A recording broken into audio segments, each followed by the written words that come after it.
Would the Taliban takeover jeopardize women's rights in Afghanistan? The short answer is maybe yes. As the Biden administration withdraws its troops from Afghanistan, many Afghan women hoped the Taliban would reform their extreme views.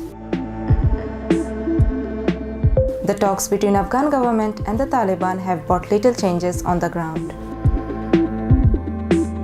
Taliban continue to make advances and impose severe restrictions on the local population in some of the districts that they have recently captured.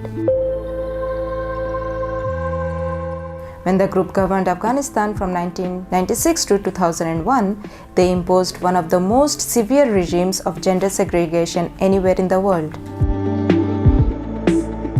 Banning women from leaving homes without a male representative, limiting girls' access to education, limited access to healthcare, imposing a strict dress code practically made them prisoners in their own homes, and inflicting harsh punishments like stoning and flogging. Many fear these restrictions will invariably apply to women in areas currently controlled by the Taliban.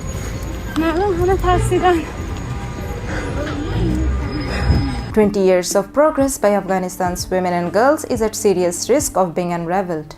In the years since US invasion, there are now 35 lakh girls enrolled in schools, and women more actively participate in political, economical, and social life of the country.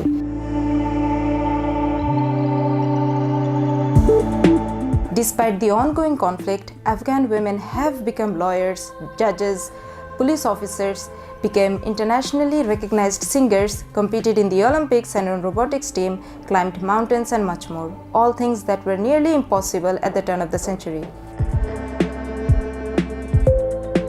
However, much works are yet to be done as women still face major obstacles to the full realization of their rights. According to UNICEF, 22 Afghan girls do not attend schools. There's widespread violence against women, and the participation of women at all government levels remain limited. Since capturing several provincial capitals, a young woman was killed by the Taliban for wearing tight clothes and not being accompanied by a male relative in Afghanistan's northern Balkh province. Another was flogged for not covering her face. Leaflets were distributed to the residents of Balkh, ordering locals to follow strict rules that are similar to those that they imposed on Afghanistan when they last ruled the country. Across the country, schools are being forced to contemplate whether they will be able to stay open.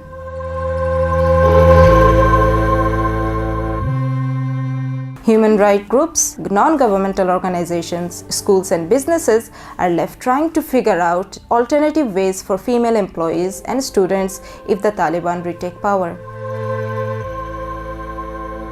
The US-Taliban agreement did not address these violations or the protection of women's rights, even though the US government argued the protection of women's rights was a reason for its 2001 intervention.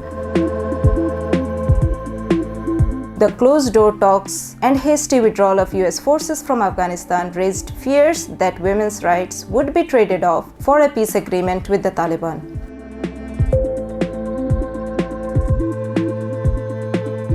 The current intra-Afghan talks that began in Doha in September 2020 have yet to address these essential issues.